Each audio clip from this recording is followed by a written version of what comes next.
Good morning students. Our today's class 12th commerce subject business study chapter 6.3 selection meaning and process. Selection की जो process है वो हमारी जो रिक्रूटमेंट की प्रोसेस पूरी होने के बाद ही स्टार्ट होती है। रिक्रूटमेंट में हम क्या करते हैं, संस्था के बाहर से ऐसे लोगों को ज़्यादा से ज़्यादा लोगों को हम जो अट्रैक्ट करते हैं कि वो हमारी संस्था में एप्लीकेशन फॉर्म जो अप्लाई करें। चयन में हम क्या करते हैं कि जो भी एप्लीकेशन फॉर्म आए हैं उनमें जो योग्यताएं बताई गई हैं और जो योग्यता हमें चाहिए उनको आपस में मैच करते हैं। जो व्यक्ति हमारे द्वारा निर्धारित की गई योग्यता पर खरे उतरते हैं उन्हें हम क्या करते हैं, सिलेक्शन प्रोसीजर में शामिल कर लेते हैं। ठीक है, तो इस प्रकार जो है रिक्रूटमेंट एक क्या है, सकारात्मक प्रक्रिया यानी कि पॉजिटिव प्रोसेस है। इसमें हम ज़्यादा से ज़्यादा लोगों को अट्रैक्ट करते हैं। सिलेक्शन एक नेगेटिव प्रोसेस है क्योंकि इसमें जो है हम लोगों की संख्या कम से कम करने का प्रयास करते हैं। आगे हमें मीनिंग दिया हुआ सिलेक्शन का। सिलेक्शन का अभिप्राय जो है आवेदकों की बड़ी संख्या में से विभिन्न परीक्षणों द्वारा योग्य प्रार्थियों को पूर्व निर्धारित संख्या में चुने जाने से है। यानी कि सिलेक्शन में हम क्या करते हैं, आवेदकों की बड़ी संख्या में से हम विभिन्न प्रकार के टेस्ट लेकर जो योग्य प्रार्थी होते हैं, योग्य आवेदक होते हैं, उन्हीं को हम सिलेक्ट करते हैं। Definition of selection according to daily order. चयन वह प्रक्रिया है जिसमें नौकरी के प्रार्थियों को दो भागों में बांट दिया जाता है, वे जिन्हें नौकरी दी जानी है और वे जिन्हें नौकरी नहीं दी जानी है। ठीक है, आगे हमारे पास steps involve in selection process. किसी भी एम्प्लॉय को सिलेक्ट करने के लिए हमें पूरी प्रोसेस जो है वो फॉलो करनी पड़ती है, स्टेप बाय स्टेप।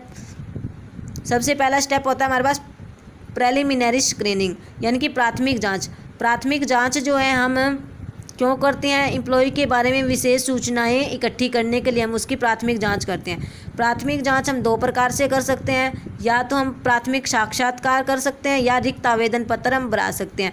अगर प्राथमिक साक्षात्कार जो प्रेलिमिनरी इंटरव्यू है वो हम ले रहे हैं तो प्रेलिमिनरी इंटरव्यू का उद्देश्य क्या होता है, व्यक्ति की शारीरिक एवं मानसिक योग्यता के बारे में जानना कि वो शारीरिक रूप से और मानसिक रूप से स्वस्थ है या नहीं। इससे हम उसका बात करने का तरीका, जवाब देने की क्षमता, सजगता के बारे में हम आसानी से पता लगा सकते हैं। ठीक है, एम्प्लॉयज़ के बारे में ज़्यादा से ज़्यादा सूचनाएँ हमें उससे ओरल मौखिक रूप से बात करके हमें इकट्ठी कर सकते हैं। सेकंड होता है हमारे पास filling upon blank application form. इसमें क्या करते हैं हम, संस्थाएं जो है अपने अलग अलग एप्लीकेशन फॉर्म है अपने तरीके से छपवा करके रखती हैं। इनमें जो सूचनाएं संस्था को इकट्ठी करनी होती है वो लिखी जाती हैं, जैसे कि qualifications, personal information, minimum acceptable salary, references. ये सारी चीज़ें जो एप्लीकेशन फॉर्म के माध्यम से हम एम्प्लॉय से इकट्ठी करते हैं। नेक्स्ट होता है हमारे पास सिलेक्शन टेस्ट। सेकेंड स्टेप होता है हमारा चयन परीक्षाएं। सिलेक्शन के लिए हमें जो है एम्प्लॉयज़ की अलग अलग प्रकार की परीक्षाएं लेते हैं। कौन कौन सी परीक्षाएं हो सकती है, प्रोफिशिएंसी टेस्ट। इनमें हम क्या जानते हैं, जो भी व्यक्ति है उसकी योग्यता एवं निपुणता की हम जांच करते हैं। योग्यता एवं निपुणता की जांच हम दो प्रकार से कर सकते हैं, स्पेशलाइजेशन और स्पेशल ट्रेड एफिशिएंसी टेस्ट। यानी कि जो प्रार्थी है वो उसकी विशिष्टता की जांच करना कि वो किस ट्रेड में विशिष्ट है। ट्रेड का प्राय यहाँ व्यापार से नहीं होता है, यहाँ कि वो किस एरिया में एफिशिएंट है, कौन से काम में वो एफिशिएंट है। जैसे कि कंप्यूटर ऑपरेटर है, कंप्यूटर ऑपरेटर के समय हम ये ध्यान में रखेंगे कि वो अपने क्षेत्र में कहाँ तक विशिष्ट है।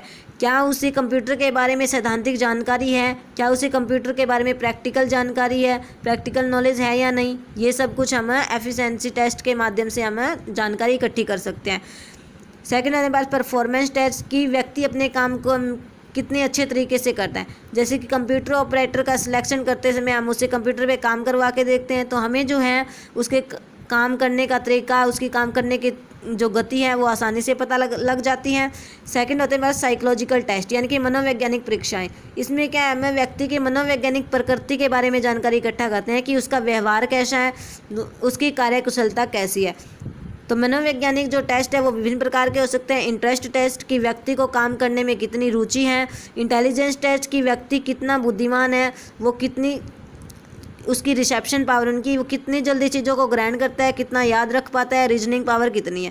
एप्टीट्यूड टेस्ट की वो नई चीज़ों को कितनी जल्दी सीख सकता है, यानी कि उसकी सीखने की क्षमता को हम एप्टीट्यूड टेस्ट में मापते हैं। पर्सनैलिटी टेस्ट में हम क्या देखते हैं कि व्यक्ति के विभिन्न प्रकार के गुण, जैसे बात करने का तरीका, हाव भाव, अपने कम्युनिकेशन, उसकी एबिलिटी, इनके बारे में हमें जानते हैं। अदर टेस्ट कौन से हो सकते हैं? नॉलेज ऑफ लैंग्वेज टेस्ट, कि अपने विचारों को किस प्रकार से लिपिबद्ध करता है, किस प्रकार से अपने जो विचार है दूसरों के सामने रखता है, इसका हम भाषा ज्ञान परीक्षा के माध्यम से पता लगा सकते हैं। जनरल नॉलेज टेस्ट, और जनरल जो चीज़ें हैं उनके बारे में उसे कितनी जो है नॉलेज है।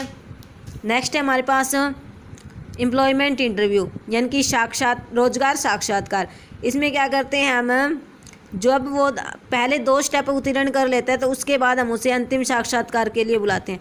इसमें क्या करते हैं, मुख मुद्रा, बातचीत, आचार विचार को देखकर उसकी इंटरेस्ट, उसकी शीघ्र जवाब देने की क्षमता, उसकी मैच्योरिटी को हम आसानी से माप सकते हैं। ठीक है, एम्प्लॉयमेंट इंटरव्यू के थ्रू हम ज़्यादा से ज़्यादा जो सूचनाएं हैं वो इकट्ठी कर सकते हैं एम्प्लॉय से, उससे आमने सामने बातचीत करके। ठीक है, 4th होता है हमारे पास संदर्भ एवं पृष्ठभूमि जाँच।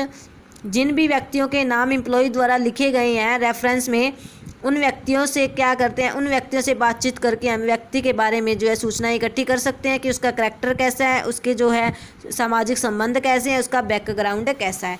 सिलेक्शन डिसीजन, रेफरेंस को चेक करके हम क्या करते हैं, सिलेक्शन का डिसीजन लेते हैं कि एम्प्लॉय को सिलेक्ट करना है या नहीं।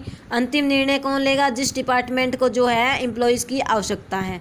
तो जो संबंधित प्रबंधक है उसका जो डिसीजन है अंतिम होगा। अगर वो उस एम्प्लॉय को सिलेक्ट करता है तो एम्प्लॉय क्या है, सिलेक्ट हो जाता है। सिलेक्शन डिसीजन लेने के बाद क्या है, हम एम्प्लॉय का मेडिकल एग्जामिनेशन करते हैं कि क्या वो शारीरिक रूप से स्वस्थ है या नहीं। ठीक है, तो मेडिकल एग्जामिनेशन उसके हम करते हैं। 7th होता है जॉब ऑफ़र। मेडिकल एग्जामिनेशन को करने के बाद क्या है, हम व्यक्ति को जॉब ऑफ़र कर देते हैं। ठीक है, क्योंकि उसने सारे स्टेप जो है वो पार कर लिए हैं, उसे जॉब ऑफ़र कर दी जाती है, उसे अपॉइंटमेंट लेटर दे दिया जाता है। अपॉइंटमेंट लेटर में एक डेट लिखी जाती है, उस डेट पर व्यक्ति को ड्यूटी पर अपनी रिपोर्ट करना ज़रूरी होता है। आगे नेक्स्ट हमारा स्टेप होता है कॉन्ट्रैक्ट ऑफ एम्प्लॉयमेंट। अगर व्यक्ति ने जॉब को स्वीकार कर लिया, एम्प्लॉय ने जॉब को स्वीकार कर लिया, तो वो क्या कर जाता है, संगठन का एक कर्मचारी बन जाता है। ठीक है, तो संगठन का कर्मचारी बनने के बाद क्या है, विभिन्न प्रकार के डॉक्यूमेंट्स होते हैं जिन पर उसे हस्ताक्षर करने पड़ते हैं। ठीक है, मेन जो डॉक्यूमेंट कौन सा होता है वो होता है अटेस्टेशन फॉर्म, यानी कि प्रमाणित फॉर्म होता है। इसमें जो है निम्नलिखित सूचनाएं दी जाती है कि जॉब का नाम क्या है, उत्तरदायित्व क्या होगा, नियमित सेवा तिथि, पारिश्रमिक कितना होगा, भत्ते, काम के घंटे, छुट्टी के नियम, झगड़ा निवारण कार्यविधि, अनुशासनात्मक कार्यविधि, रोजगार समाप्ति विधि। ये सारी चीज़ें जो है हमारे कॉन्ट्रैक्ट जो होगा, जो हमारा अटेस्टेशन फॉर्म होगा उसमें हमें लिखी जानी होगी। ठीक है, ये थी हमारी सिलेक्शन की प्रोसेस जिसे हमें स्टेप बाय स्टेप फॉलो करना पड़ता है। इसे आपको अच्छे से लर्न करना है। थैंक्स।